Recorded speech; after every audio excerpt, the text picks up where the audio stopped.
तो hey what's up guys, welcome back in the new video of history. अभी थोड़ी video delay हो गई है। क्या है, मेरे गले में कुछ प्रॉब्लम हो गया था।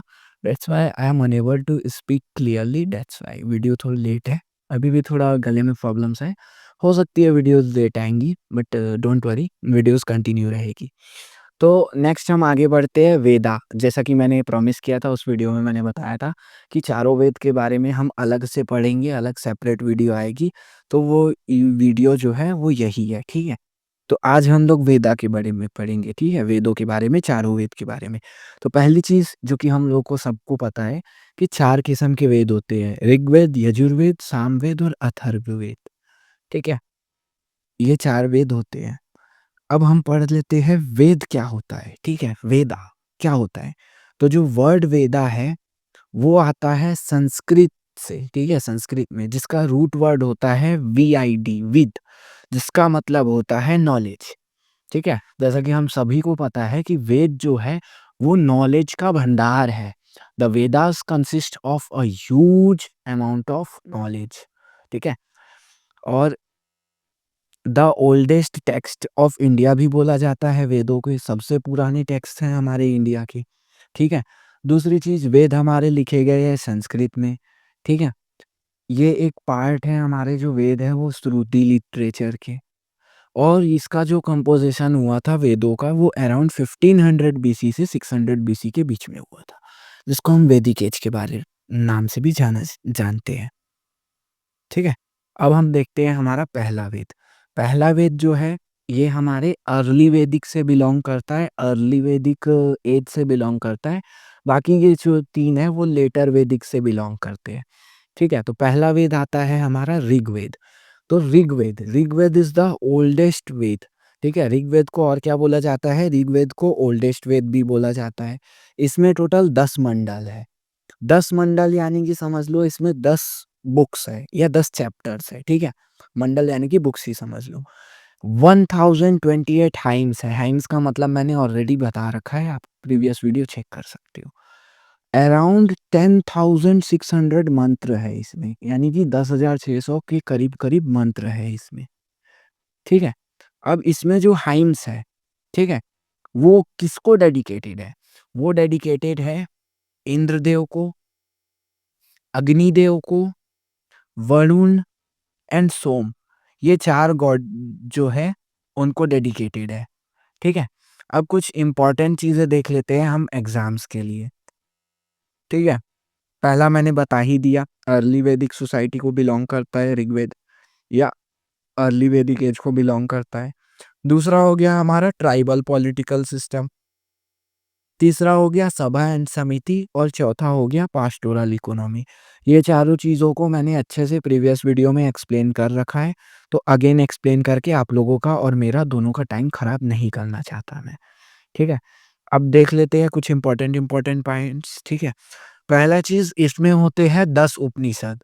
ये कभी कभी पूछ देता है कि Rigveda has how many Upanishads, तो 10 उपनिषद है इसमें। ठीक है, और दूसरी चीज, इसमें कुछ जो इम्पोर्टेंट मंडल है उसके बारे में हम जान लेते हैं। ठीक है, तो इसमें थर्ड मंडल, ठीक है, थर्ड मंडल जिसमें की है गायत्री मंत्र। ये भी पूछता है कि कौन से मंडल में गायत्री मंत्र है, तो गायत्री मंत्र है हमारा थर्ड मंडल में। नेक्स्ट हमारा आता है सेवेंथ मंडल। सेवेंथ मंडल में दिया है दशरंजना वॉर के बारे में। ठीक है, अब आप पूछोगे ये दशरंजना वॉर क्या है? दशरंजना नाम से ही समझ आ रहा है, 10 यानी कि 10, रंजना वॉर यानी कि वो राजा, यानी कि 10 राजाओं। ठीक है, तो इस वॉर में क्या हुआ था, एक जो ट्राइब थी भरत ट्राइब, उसका युद्ध हुआ था 10 किंग्स के साथ, यानी कि 10 राजाओं के ग्रुप के साथ, जिसको हम बोलते हैं कॉन्फिडेंसी ऑफ 10 किंग्स। उनके साथ युद्ध हुआ था भरत ट्राइब का, जिसमें कि विक्ट्री हुई थी भरत ट्राइब की, जो कि लीड की जा रही थी किंग सुदास के द्वारा। ठीक है, ये हमारा सेवेंथ मंडल में आता है दशरंजना वॉर। ठीक है, अब नेक्स्ट हमारा आता है नाइन्थ मंडल। नाइन्थ मंडल किसके ऊपर है? नाइन्थ मंडल है सोम के ऊपर। ठीक है, सोम के ऊपर। और टेंथ मंडल में है हमारा पुरुष सूक्ता। ठीक है, अब ये पुरुष सूक्ता क्या है? पुरुष सूक्ता में लिखा हुआ है कि ब्राह्मण कौन है, क्षत्रिय कौन है, वैश्य कौन है और शूद्र कौन है, यानी कि जो ब्रह्मा जी है उनके कहाँ से कौन उत्पन्न हुआ है, ये उसमें लिखा हुआ है बेसिकली।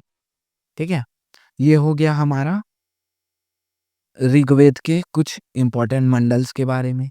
ठीक है, हाँ एक और चीज, ये जो ऋग्वेद है इसके जो मेन उपनिषद है वो है ऐतर्य, कौ कौशितकी और नादा बिंदु। ये 3 इसके मेन उपनिषद हैं। ठीक है, अब नेक्स्ट हम आगे बढ़ते हैं यजुर्वेद के ऊपर। ठीक है, एक और चीज बता दूं, यजुर्वेद और सामवेद का जो कंपोजिशन था ऑलमोस्ट सेम टाइम पीरियड में हुआ था। इसका क्रोनोलॉजिकल ऑर्डर भी मैं आप लोगों को बता दूंगा, एट द एंड में बताऊंगा। अभी यजुर्वेद में जाते हैं। ठीक है, तो यजुर्वेद, यजुर्वेद इसको और क्या बोला जाता है, Yajurveda is also known as the book of sacrificial prayers, यानी कि इसको बुक ऑफ सेक्रीफाइसियल प्रेयर्स भी बोला जाता है। ठीक है, इसमें टोटल 32 उपनिषद है, यानी 32 उपनिषद है इसमें। ठीक है, ये जो बुक है इसको और बोला जाता है वेद ऑफ रिचुअल्स, यजुर्वेद को वेद ऑफ रिचुअल्स के नाम से भी जाना जाता है। अब इसमें जो यजुस है, यजुस है, यजुस वर्ड से लिया गया है, ये जो शब्द है यजुर्वेदा वो यजुस शब्द से लिया गया है, जिसका मतलब होता है सेक्रीफाइसियल फॉर्मूला। ठीक है, जैसे कि ऋग्वेद में हमने पढ़ा था उसमें होते हैं हाइम्स, हाइम्स के बारे में है, लेकिन यजुर्वेद में क्या बताया जाता है हमको, हाउ टू परफॉर्म सेक्रीफाइसेस, यानी कि सेक्रीफाइसेस कैसे परफॉर्म किए जाते हैं और उसका जो स्टेप बाय स्टेप प्रोसीजर है वो है इसमें यजुर्वेद में। ठीक है, अब यजुर्वेद के भी 2 टाइप्स होते हैं, शुक्ला यजुर्वेद और कृष्णा यजुर्वेद। जो शुक्ला यजुर्वेद है उसमें टोटल 13 उपनिषद है। ठीक है, और जो कृष्णा यजुर्वेद है इसमें 19 उपनिषद है। ठीक है,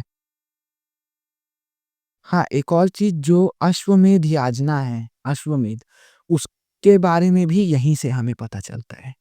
ठीक है, और ये जो यजुर्वेद है जैसा कि मैंने पहले बताया था, जो बाकी के 3 वेद है यजुर्वेद, सामवेद और अथर्ववेद, वो लेटर वैदिक से बिलोंग करते हैं। तो हम लोगों ने उसमें पढ़ा था ना कि जो लेटर वैदिक पीरियड है उसमें ब्राह्मण्स का डोमिनेंस आ गया था, तो वो भी यहीं से शो करता है। ठीक है, अब जैसे कि एक और शॉर्टकट से याद कर लेते हैं, ऋग्वेद, ऋग्वेद किसके ऊपर है, प्रेयर के ऊपर है। तो यजुर्वेद किसके ऊपर है, यजुर्वेद इज अबाउट प्रोसीजर, यानी कि प्रेयर का जो प्रोसीजर है उसके ऊपर है ये। ठीक है, अब इसमें मैं बता देता हूँ, इसमें जो ओल्डेस्ट ओल्डेस्ट उपनिषद है वो है बृहदारण्यका।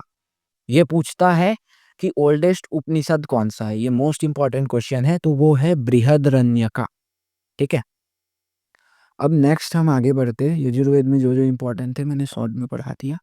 नेक्स्ट हम आगे बढ़ते हैं सामवेद के ऊपर। ठीक है, सामवेद को क्या बोला जाता है, सामवेद को बोला जाता है वेदा ऑफ म्यूजिक। ठीक है, another name for Samaveda is Veda of music.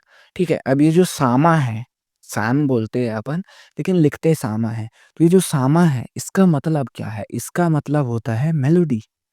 ठीक है, इसके जो मोस्ट ऑफ द हाइम्स है वो ऋग्वेद से लिए गए हैं।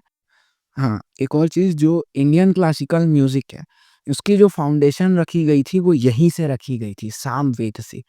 ठीक है, और एक और चीज, सामवेद में ये जो म्यूजिक है, ये जो गाने के लिए है, उसको जो गाते हैं, जो प्रेस्ट गाते हैं, उन्हें क्या बोला जाता है ये पूछाता है। ठीक है, उन्हें कहा जाता है उद्गात्री। ठीक है, और एक और चीज बता दूं मैं आप लोगों को, एग्जाम में ये भी पूछता है विच इज द स्मॉलेस्ट वेदा, तो स्मॉलेस्ट वेदा है हमारा सामवेद। ठीक है, अब इसमें टोटल कितने हैं, इसमें टोटल 16 उपनिषद है। ठीक है, इसमें से जो मेजर इंपॉर्टेंट उपनिषद है वो है छंदोग्य और केन उपनिषद। ठीक है, और इसको वेदा ऑफ चांट्स और वेदा ऑफ मेलोडीज भी बोला जाता है सामवेद को। नेक्स्ट हम आगे बढ़ते हैं अथर्ववेद की ओर। ठीक है, अथर्ववेद जो बाकी के 3 वेद है उसमें से डिफरेंट है। क्यों डिफरेंट है, क्योंकि इसमें क्या क्या चीजें हैं। ठीक है, इसमें पहला चीज है मैजिक स्पेल्स के बारे में है, हीलिंग प्रैक्टिसेस के बारे में है, जो डेली लाइफ में हमारी प्रॉब्लम्स है उसके बारे में है, मैरिज रिचुअल्स है, और पॉलिटिकल मैटर्स है, ठीक है।